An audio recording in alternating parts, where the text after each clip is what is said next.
I've seen a lot of people do one-shot runs in Elden Ring, so I wanted to give it a try, but I wanted to do something unique. And I decided I wanted to see how many main bosses I could one-shot with the Euporia weapon beam attack from the DLC. I had no idea how reasonable it would be, but I was quite surprised by the performance. Here's how it went. Now, firstly, this weapon is all the way in the DLC, so for the sake of the run, I just gift it to myself at the beginning. Secondly, this weapon normally requires to be charged by attacking enemies before it can unleash its beam attack. So for the sake of having fun in the challenge, I just used a mod to keep this charge effect constant, which is why it's always glowing. Finally, let's clarify what a one-shot is. I am allowed to use the Euporia Ash of War once per boss phase. So basically, if the boss has a cutscene halfway through, or a second health bar comes up, I am allowed to use it again for each phase. And I will do each main boss, including remembrance bosses, in the base game and DLC. To start, I pick up some essential items like the Faith Tier, Hallow Shabriri Incantation, the Dexterity Tier, Morgott Shackle from Patches, the Faith Talisman, and I kill Grail and Dragon Barrow so I can actually level up to wield the weapon. I also grab the Sacred Scorpion Talisman since this attack does entirely holy damage. This is a permanent 12% damage buff. And then I run to EG to level the Euporia up to +4. I can also grab the Somber 5 and 6 from Volcano Manor. There is a Somber 7 here too, but I'll have to wait since it's behind a boss. And when I can get it, I also have the 8 and 9 from Dragon Barrow. Finally, I grab the Black Dumpling Helmet from Volcano Manor, which gives a 10% damage boost when the wearer suffers from madness. And I grab the Sleep Pot recipe, which I'll use for some specific bosses. I also grab the incantation for Golden Vow, and the final two items I grab before tackling Morgott are from the Deathbirds in Liurnia and Altus Plateau. Fortunately, the beam attack from this weapon does entirely holy damage, which absolutely melts the Deathbirds. They drop the Red Feather Branch Sword and the Twin Bird Kite Shield to increase all damage by 20% and 5% respectively when at low health. These items will also be used for basically the entire run. You've seen me take out Morgott, so let's see how Godric goes. Drink. Vow. Blue. Howl.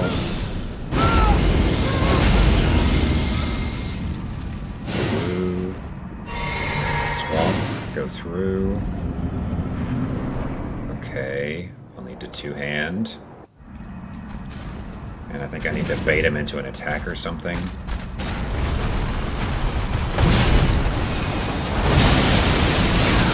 Yeah, come on! No!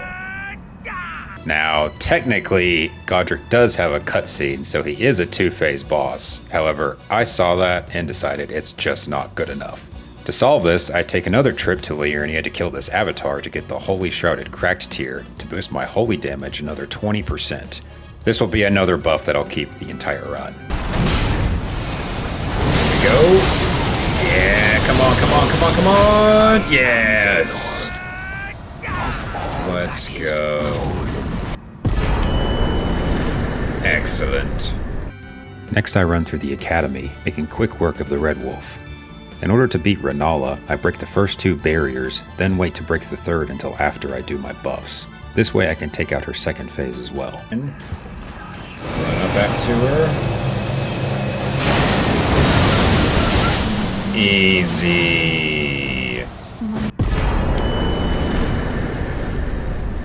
This gives me access to another talisman pouch, and I use this opportunity to take out the Godskin Noble in Volcano Manor, so I can get the final smithing stone I need to get to +9.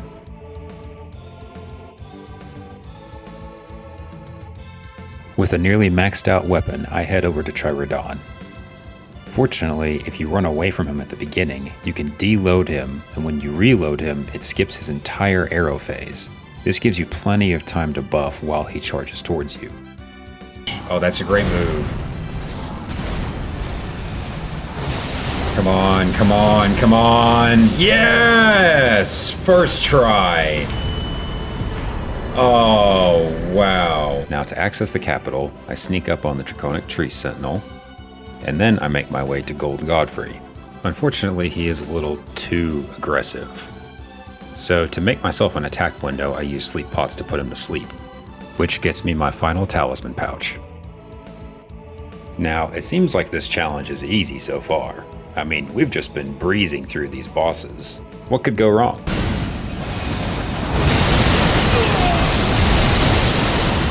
Oh, that is not... Yeah, Morgott becomes our first real speed hump in this challenge. Since he doesn't have a cutscene or separate health bar, I need to try and one-shot his entire health bar. However, when he starts this coughing animation, he gets massive damage resistances, which makes it a lot tougher to get through the entire health bar. My immediate idea is to get the Warrior Jar Shard to boost the weapon skill an extra 10%. But if I get this now, I lock myself out of getting the stronger Shard of Alexander for 15% later in the game. So instead, I detour to some other bosses for extra levels first.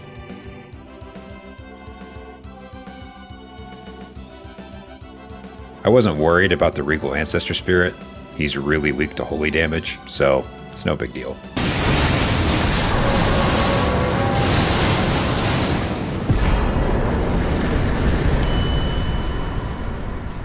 After I take out Loretta, I do remember that there is another way for me to buff my damage.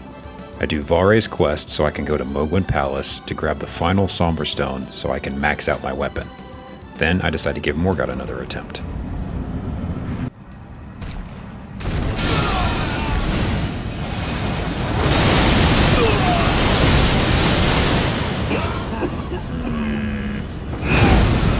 That's at least closer, but clearly I need some more buffs. Fortunately, there are still some available to me.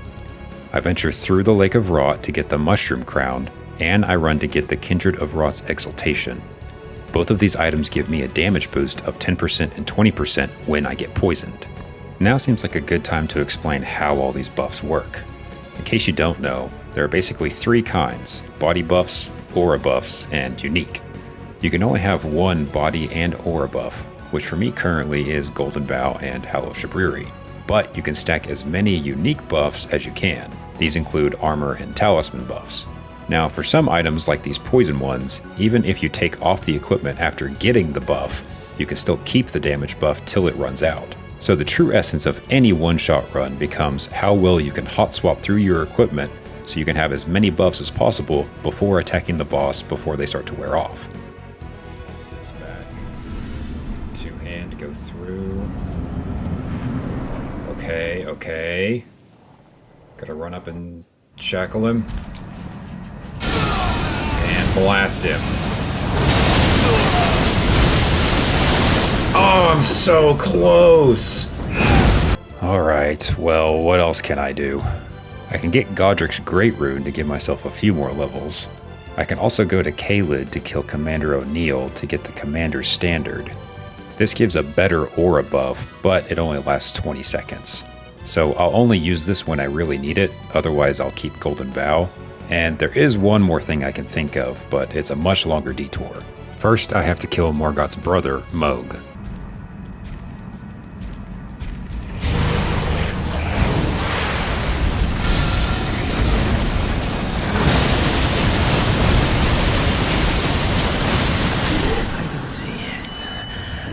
Oh my gosh. The coming of our dynasty. Oh my gosh, I can hardly believe it. Morgott.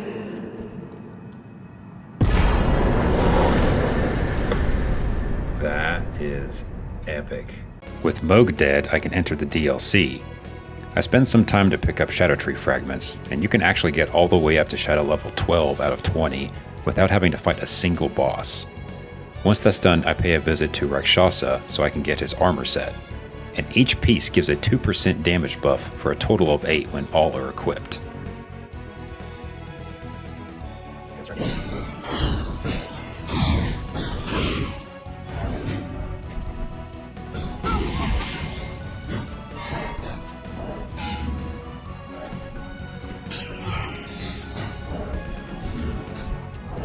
I can do it.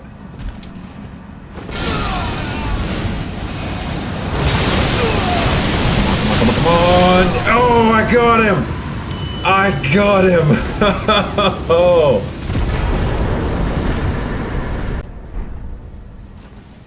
With access to the mountaintops, I take out Commander Nile surprisingly easier than I anticipated. And then I head to what I expected to be my second real speed bump, Fire Giant.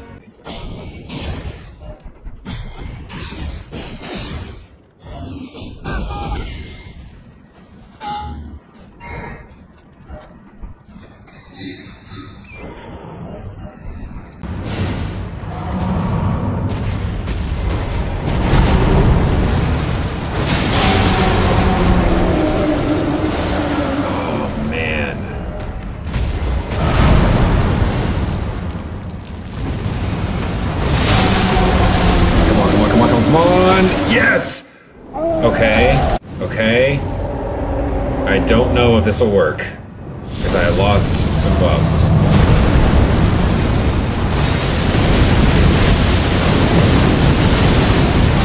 Oh my gosh. Oh my gosh. I got that close.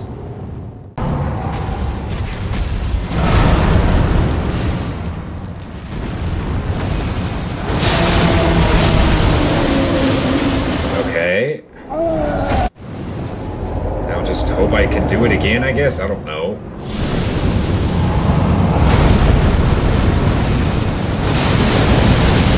Come on! I got him! I did it! Oh my gosh. Oh my gosh. Now I can make my way through Fair Missoula, putting the Godskin duo to sleep and blasting them. Then it's time to collect a huge power buff, the Shard of Alexander. Rest in peace, buddy. Now for a tricky one. Malekith isn't super bulky, but if he runs at you right at the beginning, it's a little difficult to get enough damage off in time. Oh, can I? Oh, dang it. Yeah.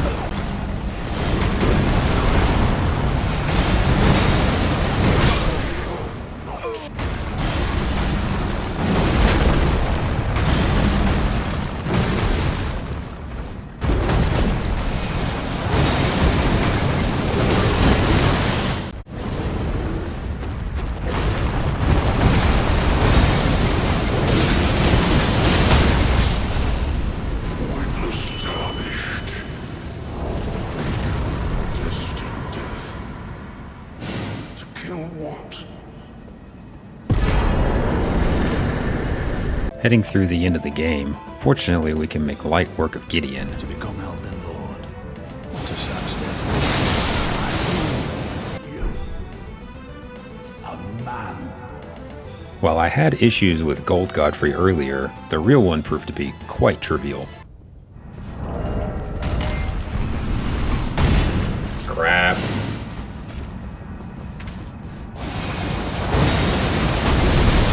Oh!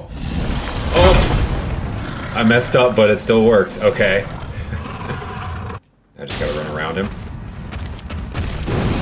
Come on, come on, come on, come on, come on, come on, come on, come on! Yes! Thy strength.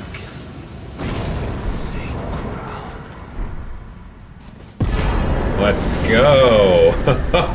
I've still got some base game bosses to clean up. So I take out Loretta to make my way through the Halo tree.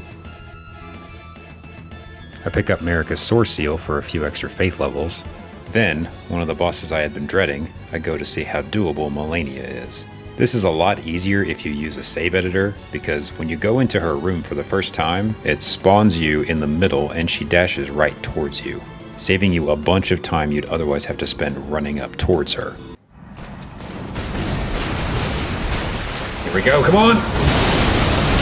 Dang it! Please, please, please.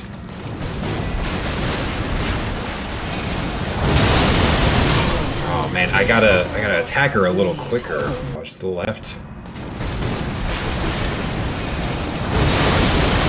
Come on, come on, come on! Yes! Okay. Okay. Now, I don't know if it's smart to wait the flower out or do it while she's in the flower. We're gonna try doing it while she's in the flower. Yeah. Oh. It's not gonna last long enough. Dang it.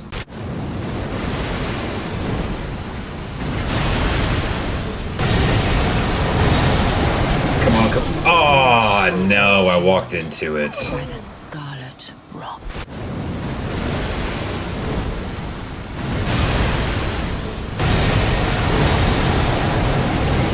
Come on, come on, come on, come on, kill her! No!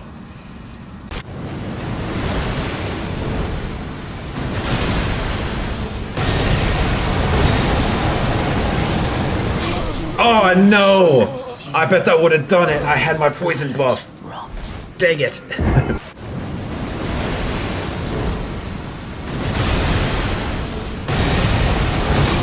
No, I was too close.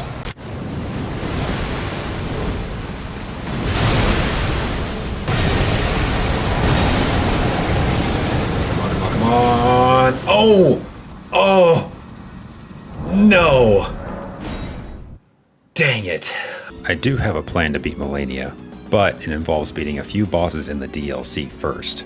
My first target is Gaius because he's extremely weak to holy damage, but primarily because behind him are 5 more Shadow Tree fragments I can use to level up.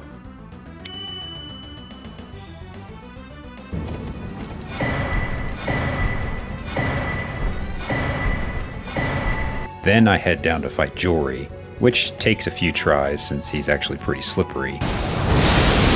No! No, don't... Hey.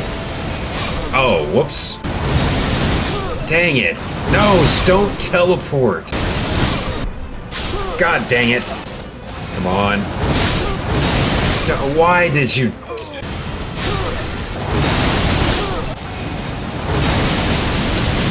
There we go. And now I have access to the Abyssal Woods, where I can get 2 items. The Maddening Hand and the Aged One's Exaltation. Both of these items also give damage bonuses when I proc Madness, and since we've already been using Madness anyway, these are easy buffs to add in. And while I'm still in the DLC, I go ahead and take out the Ancient Dragon Man for access to Jagged Peak, and the Golden Hippo for 2 more Shadow Tree fragments. Then, I return to Malenia.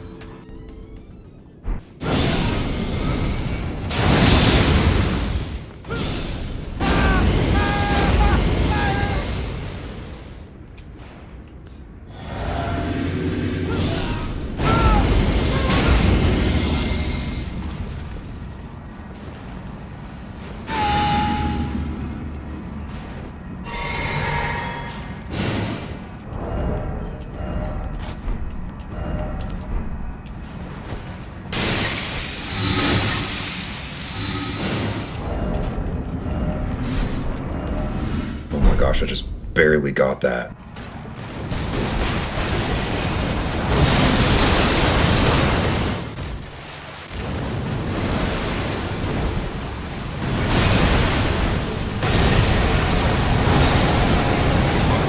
Come on!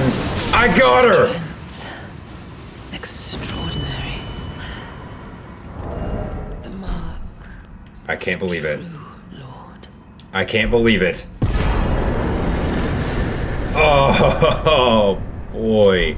Next, I clean up some remaining base game bosses. First I clear Fia's champ so I can access Fortisax, who normally is pretty tough, but when you can guarantee some headshot damage, it really melts his health.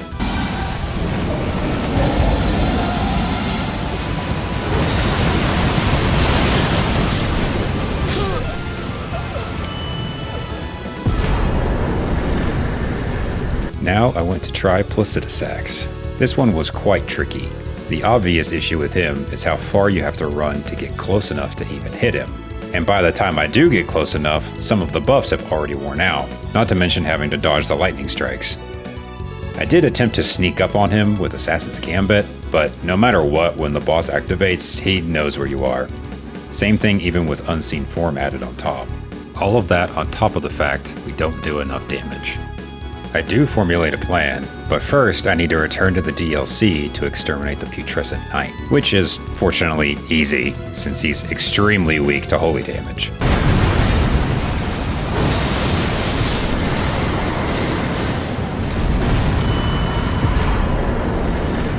Past him, we can find the Tiolier invasion, where we get St. Trina's Smile. This talisman gives a 20% buff for 30 seconds when sleep is procced. I can then use the Lulling Branch item to build up sleep on myself, and the trick is to proc Madness right before sleep to cancel out the Madness animation, then swap all my equipment back over. Swap this, swap this, swap this.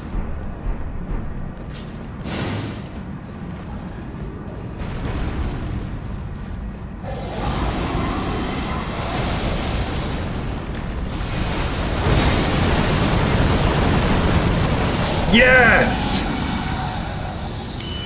Oh my gosh.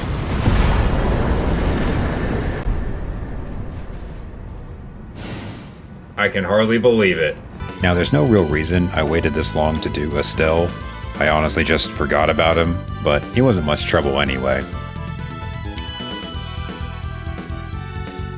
Now I go back to start sweeping through DLC bosses, and I prioritize these next two because they're the last ones with Shadow Tree fragments behind them. First up is Mesmer, and honestly, he has a face transition, so he also turns out to be pretty easy. Oh, this is gonna be easy. This is gonna be easy.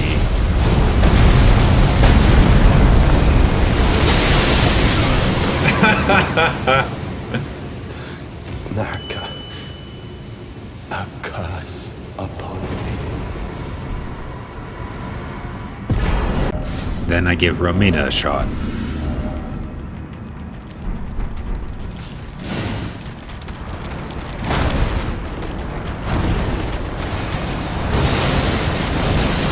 Oh my gosh!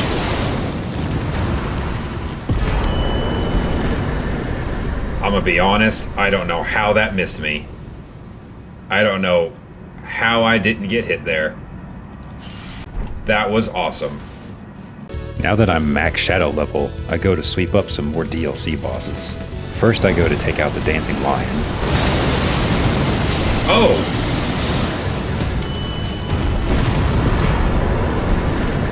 Next I go to take out Rolana.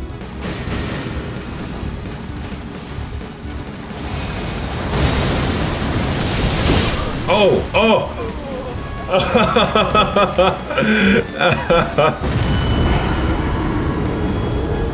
For Midra, I do get to use an extra talisman, the Crusader's Insignia. This gives a damage boost when an enemy dies, and since defeating the little Midra first counts, it's a free damage boost right into the main fight.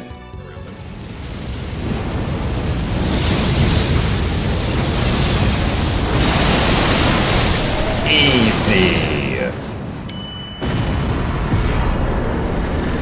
Now, Bale is another good opportunity to use the save editor, because on your first encounter with him, you don't have to walk through the fog wall and can buff right inside his arena before he spawns in, which saves you a ton of time from running up.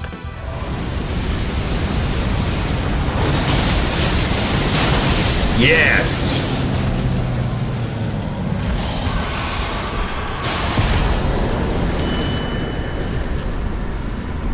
Alright. This is going great. Placidusax is beaten, Malenia is beaten, Morgott's beaten, Fire Giant's beaten. Surely the worst is behind me now, right? Crap. Oh, wow.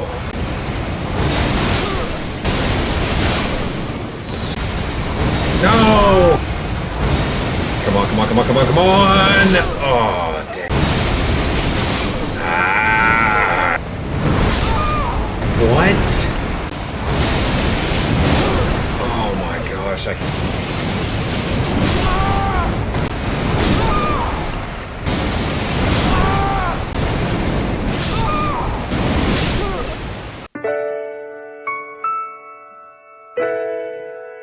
Now, there's no trick to this. She's the perfect mix of being far enough away you have to run up to her, and aggressive enough that getting a decent attack window in is seriously tough. So you're basically playing the Mateer slot machine until you get the right RNG.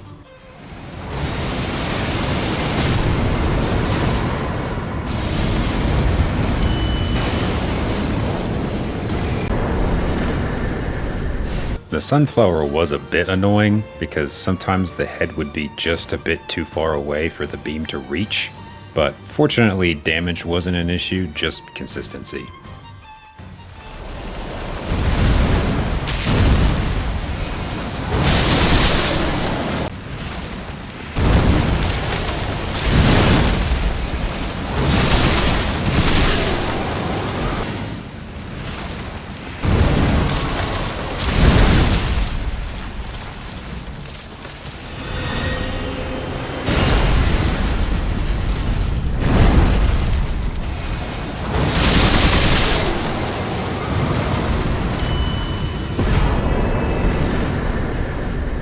Finally, here we are, the final boss of the DLC, Not to be too anticlimactic, but Radahn does have a phase change cutscene, so really we should have more than enough damage to handle him.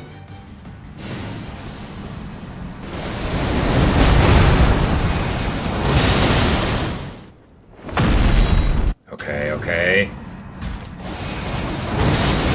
Come on, yes! Oh, does that kill me? I got it!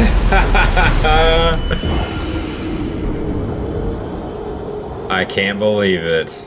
Now, you may have noticed the final two missing, Rykard and Elden Beast. These weren't so simple. Let's start with Rykard. For starters, you have to run up to the snake and kill the snake first, which I did manage to do, but it has a long animation before it transitions to Rykard, so you'll likely lose buffs before then anyway. And even if you manage to get that far, you have to get close enough to Rykard to hit him, and you'll either get staggered by the lava or you'll just die to it. There may be a way to pull this off. I'm certainly no pro at the game, but as of now, I'm saying Rykard isn't doable. And finally, Radagon and Elden Beast. Yeah, these guys weren't possible and were never gonna be possible. For starters, they both have a whopping 80% holy damage negation, severely reducing the damage we do. Secondly, Radagon will easily kill us before we even finish our attack animation, even if it could go long enough to kill him. And thirdly, even if by some miracle we could pull off the Radagon kill, there's no shot we would still have the buffs to take out an even more tanky Elden Beast afterward.